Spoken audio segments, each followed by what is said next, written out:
요즘 너 얼굴이 안 좋아. 무슨 일 있어?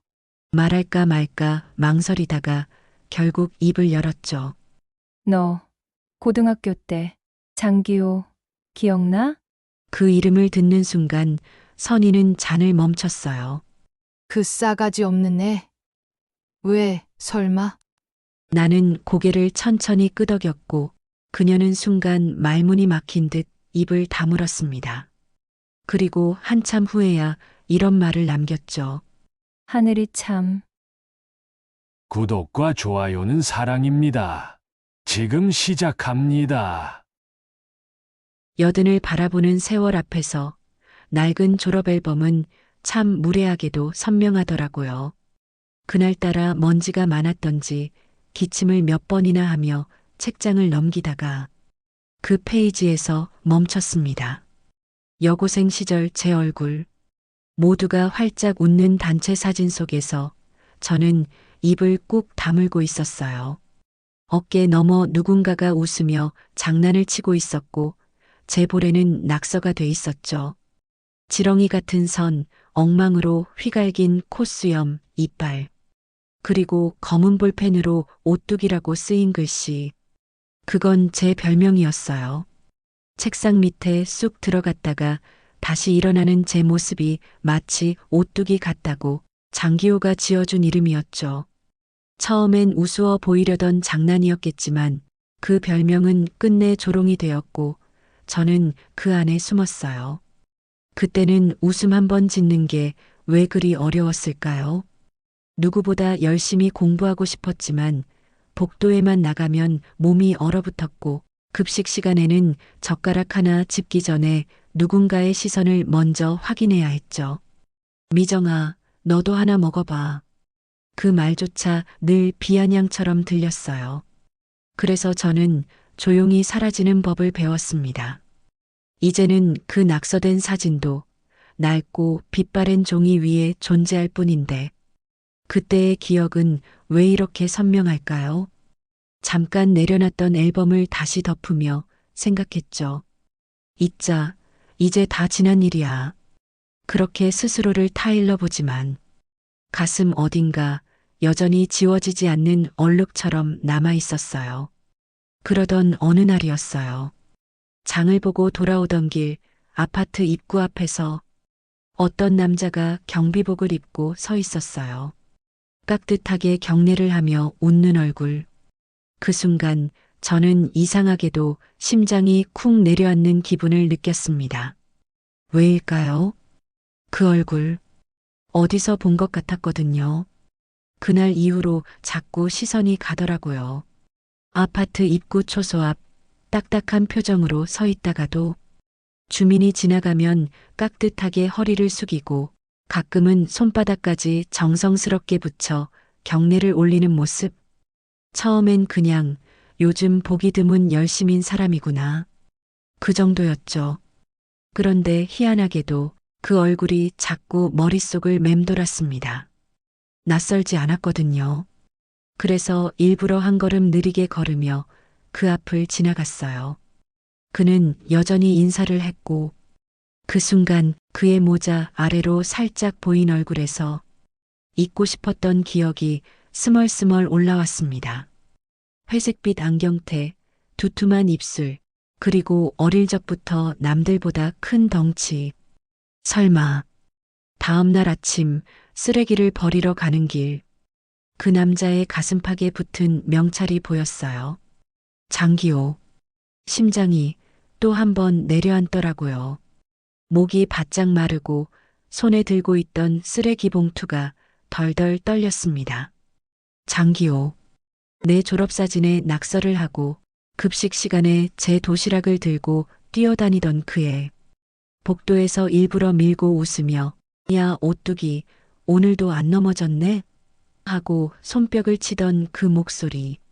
아니야. 아닐 수도 있잖아. 사람 이름이 같을 수도 있는 거고 세월도 흘렀는데 설마. 그렇게 생각하고 싶었어요. 하지만 다시 마주친 그날 오후 그의 눈빛이 저를 향해 스치듯 멈췄을 때 느껴졌습니다. 그도 저를 알아봤다는 걸요. 다음 날 아침 저는 일부러 시간을 늦췄습니다. 출근길 인파가 빠진 조용한 시간. 슬리퍼 끌며 나가본 아파트 입구 초소엔 역시나 그가 서 있었어요. 정자세로 고개는 반쯤 숙인 채 그 사람은 저를 보더니 익숙한 듯 고개를 들어 좋은 아침입니다. 하고 인사를 했습니다. 그 말투, 그 눈빛. 순간 그 시절 교실이 떠올랐어요. 장난기가 가득하던 눈.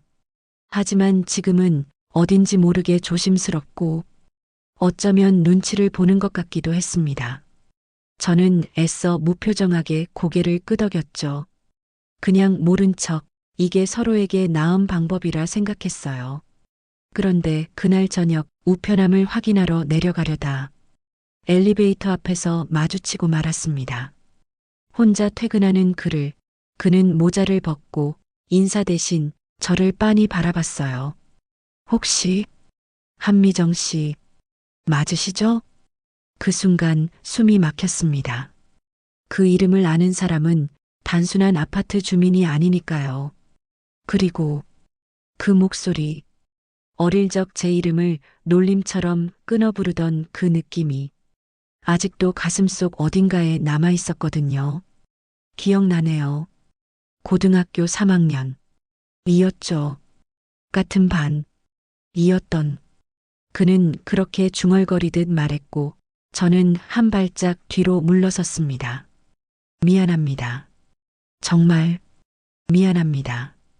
그가 고개를 숙였습니다. 복도 조명이 그의 그림자를 길게 느리고 있었어요. 저는 그 장면을 조용히 바라보다 한마디만 했습니다. 졸업 앨범은 기억나시겠네요. 그리고 뒤돌아서 걸어 나왔어요. 그날의 졸업 앨범은 이제 제 손에 있지 않아도 기억 속에 똑같이 남아 있었거든요. 그날 이후 마주치는 게 더욱 불편해졌어요.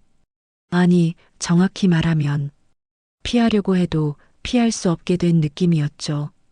엘리베이터를 기다릴 때마다 경비초소 쪽을 힐끗 보게 되고 마트에서 돌아오는 길에도 괜히 그 사람이 있는 방향으로 발걸음을 돌리곤 했습니다. 좋은 하루 되세요. 안녕히 다녀오세요. 그는 항상 같은 톤으로 인사를 했고 저는 말없이 지나치거나 가끔은 눈을 마주치지 않고 고개만 끄덕였습니다. 하지만 그 속으론 과거의 기억들이 파도처럼 밀려왔어요. 운동장 뒤편에서 제 도시락을 훔쳐가던 아이. 책상에 몰래 낙서를 해놓고 키득거리던 얼굴. 기억은 이상하게도 더 선명하게 살아났습니다. 그러다 어느 날 경비초소 유리창 너머로 그가 손가락으로 뭔가를 적고 있는 모습을 봤어요. 무의식 중에 다시 졸업사진의 낙서가 떠올랐죠. 볼펜, 지워지지 않는 선, 검은 잉크로 내 얼굴을 덧칠하던 그 손이 지금은 낡은 수첩에 이름을 적고 있다는 게 참 아이러니하더군요. 그날 저녁 조선이가 집으로 놀러 왔습니다. 찻잔을 내려놓으며 물었어요. 요즘 얼굴이 안 좋아. 무슨 일 있어? 말할까 말까 망설이다가 결국 입을 열었죠. 너 고등학교 때 장기호 기억나? 그 이름을 듣는 순간 선희는 잔을 멈췄어요. 그 싸가지 없는 애? 왜 설마?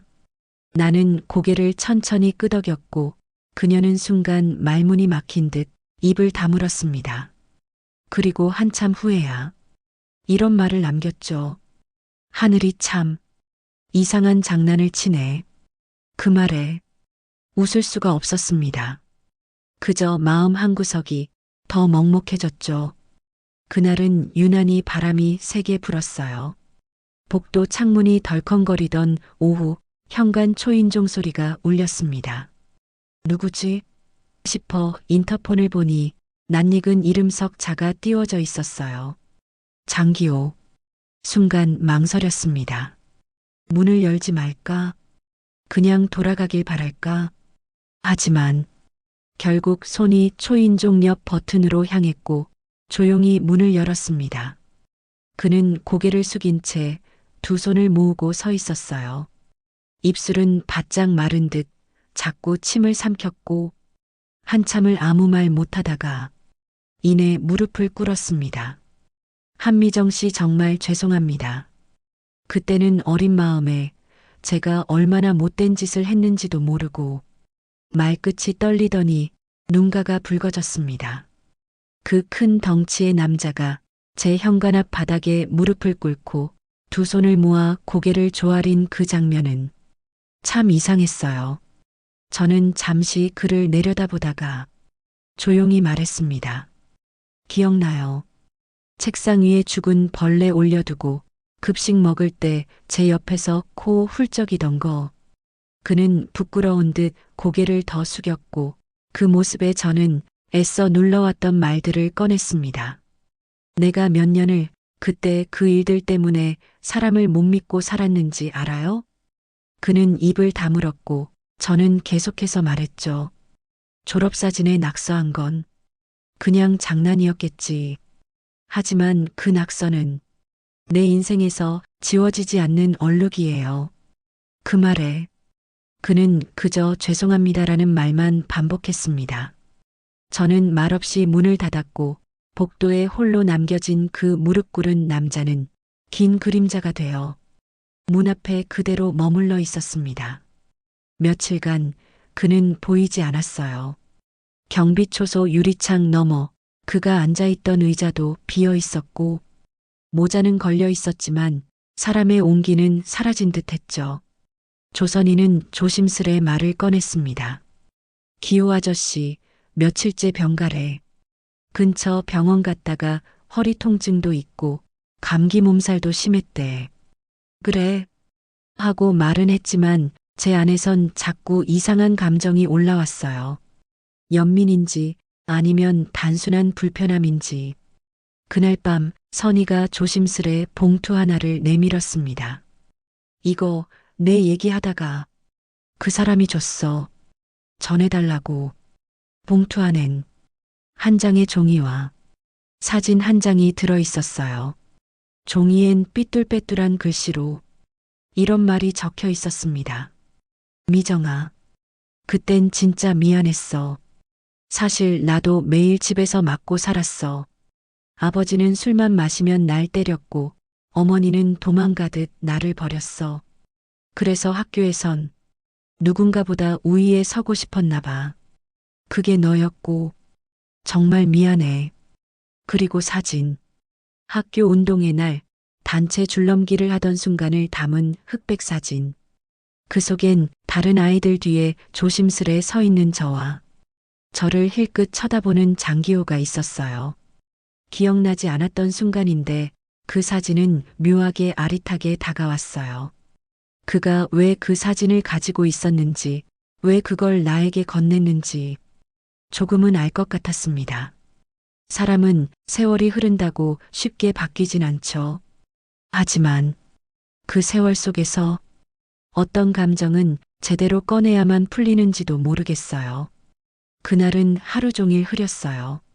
라디오에선 태풍 예비 특보를 알리는 멘트가 자주 나왔고 창밖의 나무들은 이미 바람에 고개를 깊이 숙이고 있었습니다. 저녁 무렵 갑작스럽게 쏟아진 빗줄기에 하늘은 마치 오래 참았던 울음을 쏟아내듯 변했어요. 저는 창가에 앉아 마시다 남은 차를 손에 쥔 채 자꾸 아래를 내려다보게 됐습니다. 경비초소. 그 속에 그가 있었어요. 모자도 쓰지 않은 채 혼자 그 좁은 공간에 앉아 창밖을 멍하니 바라보는 모습.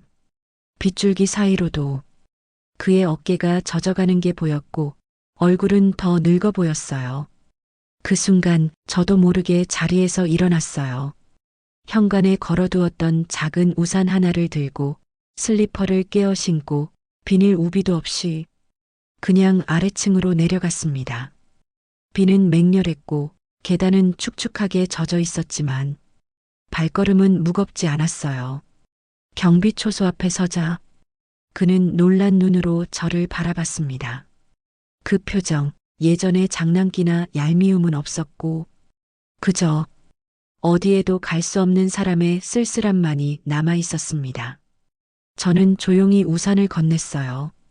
아무 말도 없이. 그는 망설이다가 두 손으로 우산을 받았습니다. 그리고 아주 천천히 허리를 숙이며 말했죠. 고맙습니다. 그 짧은 말에 모든 게 다 담겨 있었어요. 그날 밤 비는 한참을 더 내렸고 그 우산은 경비초소 앞에 고이 접혀 놓여 있었습니다. 며칠이 지나고 햇살 좋은 아침이었습니다. 창문을 활짝 열자 오랜만에 새소리가 들렸고 바람은 제법 가을 냄새를 담고 있었어요. 나는 식탁 한켠에 놓인 졸업 앨범을 다시 꺼냈습니다. 그 페이지, 낙서된 내 얼굴. 지금 봐도 마음이 조금 아리지만 전처럼 화가 나진 않았어요. 그때의 나는 그저 아무 잘못 없는 아이였다는 걸 이제는 스스로 인정할 수 있게 되었거든요. 그날 오후 엘리베이터 앞에서 다시 마주쳤습니다. 그는 제게 먼저 다가와 말했어요. 요 며칠 많이 생각했습니다. 그때 제가 사람 하나 망가뜨릴 뻔했다는 걸 이제야 알게 됐습니다. 저는 그 말에 조용히 웃으며 고개를 끄덕였죠. 그래요, 장기호 씨. 당신이 지운다고 그 낙서가 없어지는 건 아니에요. 하지만 잠시 말을 멈췄다가 앨범을 덮으며 했던 그 말. 속삭이듯 다시 꺼냈습니다. 지워지지 않아도 덮고 살아갈 수는 있어요. 그 말에 그는 고개를 깊이 숙였습니다. 이번엔 사죄가 아니라 경례처럼 느껴졌습니다. 그리고 저는 조용히 돌아섰죠. 긴긴 과거의 그림자와 어느새 짧아진 현재의 나날을 한 발씩 나아가기로 했습니다. 집으로 돌아오는 길 문득 생각났어요. 그 우산, 초소 앞에 그대로 놓여 있었던 내 마음을 닮은 작은 우산 하나. 그건 어쩌면 과거를 덮어준 제 용기의 색깔이었는지도 모르겠네요. 구독과 좋아요는 사랑입니다. 감사합니다.